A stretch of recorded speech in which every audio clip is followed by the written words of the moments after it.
Hello everyone, welcome back to my channel. Bihar के प्राथमिक विद्यालयों में प्रधान शिक्षक का जो नियुक्ति होने वाला है उसकी वैकेंसी जो है आ गई है। फॉर्म भरना 28 मार्च से स्टार्ट हो रहा है। तो टोटल पद जो है 40,506 है। शिक्षा विभाग बिहार के अंतर्गत प्राथमिक विद्यालयों में प्रधान शिक्षक के कुल 40,506 पदों पर नियुक्ति हेतु सुयोग्य भारतीय नागरिक तथा बिहार राज्य के निवासी उम्मीदवारों से विहित प्रपत्र में ऑनलाइन आवेदन आमंत्रित किए जाते हैं। ऑनलाइन आवेदन भरने हेतु विस्तृत दिशा निर्देश बिहार लोक सेवा आयोग पटना के वेबसाइट www.bps.bis.nic.in पर प्रदर्शित है। इन रिक्त पदों की कोटिवार विवरणी निम्नलिखित है। तो किस कैटेगरी में कितनी सीटें हैं इसको हम लोग देखते हैं। अनारक्षित वर्ग में कुल पदों की संख्या 16,204 है। 35% क्षैतिज आरक्षण के फलस्वरूप महिलाओं के लिए अनुमान्य पदों की कुल संख्या 5686।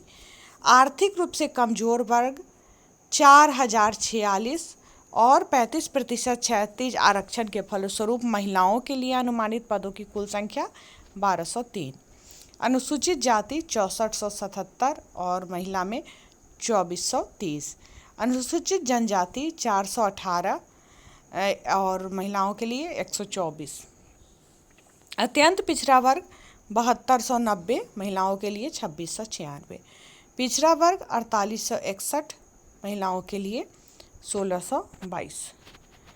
इसके बाद पिछड़ा वर्ग महिला का है 1210। टोटल पद 40,506। सामान्य प्रशासन विभाग बिहार के पत्रांक 2526 दिनांक 18/2/2016 के आलोक में राज्य के वैसे स्वतंत्रता सेनानियों जिन्हें केंद्र द्वारा पेंशन स्वीकृत है के पोता पोती नाती नातनी के लिए क्षैतिज आरक्षण 2% कुल पदों की संख्या 810। इसके बाद दिव्यांग जन अधिकार अधिनियम 2016 के आलोक में निःशक्तता से ग्रस्त उम्मीदवारों के लिए 4% आरक्षित कुल पदों की संख्या दृष्टि बाधित के लिए 421, मूक बधिर के लिए 410, अस्थि दिव्यांग के लिए 397, मनोविकार बहुदिव्यांग के लिए 392। नोट में दिया गया है, शिक्षा विभाग द्वारा उपलब्ध कराए गए जिलावार प्राथमिक विद्यालयों में प्रधान शिक्षकों के समेकित रिक्ति आयोग की वेबसाइट पर उपलब्ध है। वेबसाइट यहाँ पे दिया गया है। विज्ञापित पदों की संख्या जो है घट बढ़ सकती है, ये भी नोट में दिया गया है। वेतनमान क्या होगा, तो इन लोगों का मूल वेतन जो है प्रारंभिक वेतन प्रक्रम 30,500 एवं राज्य सरकार द्वारा समय समय पर किए जाने वाले वेतन पुनरीक्षण के आलोक में परिवर्तनीय होंगे। शैक्षणिक योग्यता में भारत का नागरिक हो तथा बिहार राज्य के निवासी हो। दूसरा है मान्यता प्राप्त विश्वविद्यालय से कम 50% अंकों के साथ स्नातक उत्तीर्ण हो। अनुसूचित जाति, अनुसूचित जनजाति, अत्यंत पिछड़ा वर्ग, दिव्यांग, महिला एवं आर्थिक रूप से कमजोर वर्ग के लिए न्यूनतम निर्धारित अंक में 5% की छूट दी जाती है। मौलाना मजहरुल हक अरबी एवं फारसी विश्वविद्यालय पटना, बिहार राज्य मदरसा शिक्षा बोर्ड द्वारा प्रदत्त आलिम की डिग्री तथा कामेश्वर सिंह दरभंगा संस्कृत विश्वविद्यालय द्वारा प्रदत्त शास्त्री की डिग्री को स्नातक के समतुल्य माना जाएगा। इसके बाद है मान्यता प्राप्त संस्थान से DLED, BT, BEd, BAEd, BSc Ed, BLEd उत्तीर्ण हो। चौथा है वर्ष 2012 या उसके बाद नियुक्त शिक्षक हेतु शिक्षक पात्रता परीक्षा में उत्तीर्ण हो तथा वर्ष 2012 के पूर्व नियुक्त शिक्षकों के लिए दक्षता परीक्षा उत्तीर्ण होना अनिवार्य है। तो 2012 के बाद वाले जो शिक्षक हैं, जब से TET लागू हो गया है तो उनके लिए TET उत्तीर्ण होना जरूरी है और उससे पहले वाले के लिए दक्षता परीक्षा उत्तीर्ण होना जरूरी है। मतलब जो लोग दक्षता परीक्षा पास है वही इसका एग्ज़ाम दे सकते हैं। इसके बाद अनुभव जो है वो पंचायती राज संस्था एवं नगर निकाय संस्था अंतर्गत प्रारंभिक शिक्षक, नगर प्रारंभिक शिक्षक के मूल कोटि के पद पर न्यूनतम 8 वर्ष की लगातार सेवा, पंचायती राज संस्था एवं नगर निकाय संस्था अंतर्गत स्नातक शिक्षक जिसकी सेवा संपुष्ट हो। उक्त अवधि की गणना योगदान की तिथि अथवा प्रशिक्षण अर्हता प्राप्त करने की तिथि जो बाद की हो के आधार पर की जाएगी। जैसे कोई अगर ट्रेंड ही ज्वाइन किया है तो उनका उसी तिथि से होगा, और जो अनट्रेंड ज्वाइन किए थे उनका 8 साल तो पूरा हो गया है बट वो ट्रेंड नहीं थे, तो वो जब ट्रेंड हुए हैं तब से उनका सेवा अवधि जो है वो काउंट होगा। ठीक है। इसके बाद है शैक्षणिक योग्यता एवं अनुभव से संबंधित सभी प्रमाण पत्र ऑनलाइन आवेदन भरने की अंतिम तिथि 22/4/2022 के पूर्व का निर्गत होना चाहिए, अन्यथा उम्मीदवार की उम्मीदवारी रद्द कर दी जाएगी। उम्र सीमा, बिहार सरकार पंचायती राज संस्थान एवं नगर निकाय संस्थान अंतर्गत कार्यरत शिक्षक के लिए न्यूनतम एवं अधिकतम आयु सीमा अलग से निर्धारित नहीं की जाएगी, परंतु अधिकतम आयु सीमा दिनांक 1/8/2021 तक जो सेवानिवृत्ति का उम्र जो है 60 वर्ष, 60 वर्ष से अधिक 1 अगस्त तक नहीं होना चाहिए, 1 अगस्त 2021 तक। ठीक है। चयन प्रक्रिया जो है वो लिखित परीक्षा के आधार पे होगी, जिसमें 150 प्रश्न पूछा जाएगा और सभी प्रश्न जो है वस्तुनिष्ठ होंगे, जिसमें सामान्य अध्ययन से 75 अंक तथा डीएलएड विषय जो है उससे 75 अंक, मतलब सामान्य अध्ययन से 75 और डीएलएड से 75। इस प्रत्येक प्रश्न का अंक 1 अंक का होगा और प्रत्येक गलत उत्तर के लिए 0.25 अंक का निगेटिव मार्किंग होगा। ये निगेटिव मार्किंग भी इस एग्ज़ाम में है। परीक्षा की अवधि 2 घंटे की होगी, साक्षात्कार इसमें नहीं लिया जाएगा। ठीक है।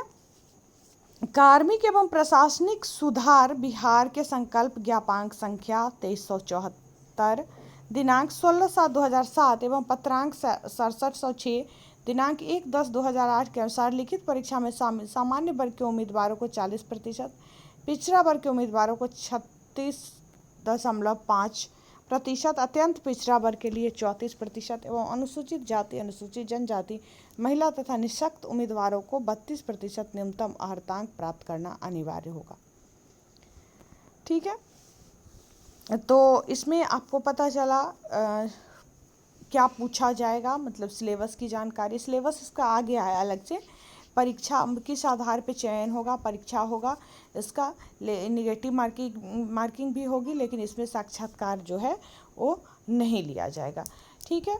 इसके बाद मतलब बहुत सारी जानकारी इसमें पूरा दिया गया है। आरक्षण वगैरह कैसे मिलेगा, क्या क्या उसमें चाहिए होगा। जैसे आरक्षण के लिए दिया गया है कि ऑनलाइन आवेदन पत्र में इंगित कॉलम में आरक्षण का दावा नहीं करने पर आरक्षण का लाभ नहीं मिलेगा। जाति के आधार पर आरक्षण का लाभ उन्हीं उम्मीदवारों को मिलेगा जिनका अस्थायी निवास बिहार राज्य में है, अर्थात जो बिहार के मूल निवासी है। आवेदन में दिया गया अस्थायी पता ही आरक्षण प्रयोजन के लिए अस्थायी निवासी अनुमान्य होगा।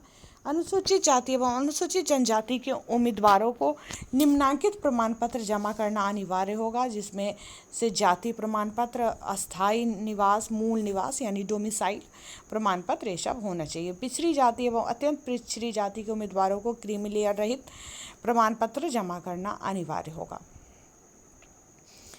पिछड़ा वर्ग एवं अत्यंत पिछड़ा वर्ग की दशा में अपने अस्थायी अधिवास अंचल के राज्य सरकार द्वारा अंचल स्तर पर अधिसूचित राजस्व अधिकारी द्वारा निर्गत क्रीमी लेयर रहित प्रमाण पत्र एवं अपने अस्थायी अधिवास अंचल के राज्य सरकार द्वारा अधिसूचित अंचलाधिकारी द्वारा निर्गत अस्थायी निवास प्रमाण पत्र मान्य होगा।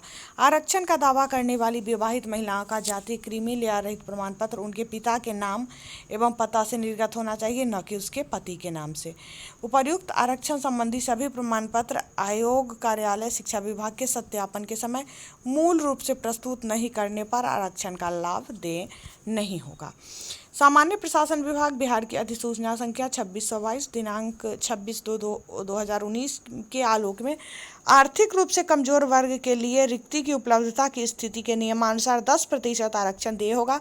आर्थिक रूप से कमजोर वर्ग के सदस्य द्वारा प्रस्तुत किया जाने वाला आय एवं परिसंपत्ति प्रमाण पत्र उपर्युक्त अधिसूचना के साथ संलग्न अनुसूची 1 प्रपत्र 1 में सक्षम प्राधिकार द्वारा निर्गत होगा। ठीक है। इसके बाद यहाँ पे आरक्षित कोटि के उम्मीदवार अपनी जाति के अनुरूप पूर्ण रूप से संतुष्ट होने के पश्चात ही आरक्षित कोटि के अंकन ऑनलाइन आवेदन के संबंधित कॉलम में करेंगे। ये ऑनलाइन आवेदन से संबंधित है। कोटि का कोड दिया गया है यहाँ पे, तो पूरा एकदम ध्यान से करना है, नहीं तो गलत हो जाने के बाद फिर कोई उपाय नहीं होता है, इसलिए दिया गया है ये सब चीज़ें। और भी बहुत सारी जानकारियाँ जो है इसमें दी गई है, जो मैं आप लोगों को नेक्स्ट वीडियो में बताऊंगी, क्योंकि वीडियो जो है वो लंबा हो रहा है, 10 मिनट से ज़्यादा का भी हो गया है। तो ऑनलाइन आवेदन भरने समय किस किस प्रमाण पत्र की ज़रूरत होगी, शुल्क कितना है, 750 रुपया शुल्क जो है वो सामान्य अभ्यर्थी के लिए है, और अनुसूचित जाति जनजाति के लिए 200 रुपया है, और दिव्यांग के लिए 200 है। सब दिया गया है इसमें। ऑनलाइन आवेदन प्रारंभ करने की तिथि जो है 28/3/2022 है, और अंतिम तिथि जो है 22/4/2022 है। ठीक है, चलिए अब जो भी आप लोगों का क्वेश्चन है आप लोग कमेंट में कर सकते हो, पूछ सकते हो मेरे से, मैं कोशिश करूँगी कि उस पर वीडियो बनाऊँ। तो मिलती हूँ फिर आप लोगों से मैं नेक्स्ट वीडियो में। जो भी लोग चैनल पे नए आ रहे हैं या पहली बार मेरे वीडियो को देख रहे हैं, तो चैनल को सब्सक्राइब करके बेल आइकन को ज़रूर दबा लीजिए, ताकि जब भी नया वीडियो आएगा नोटिफिकेशन सबसे पहले आपको मिलेगा। वीडियो पसंद आया तो लाइक करें, हमारे साथ बने रहे। वीडियो देखने के लिए बहुत बहुत धन्यवाद।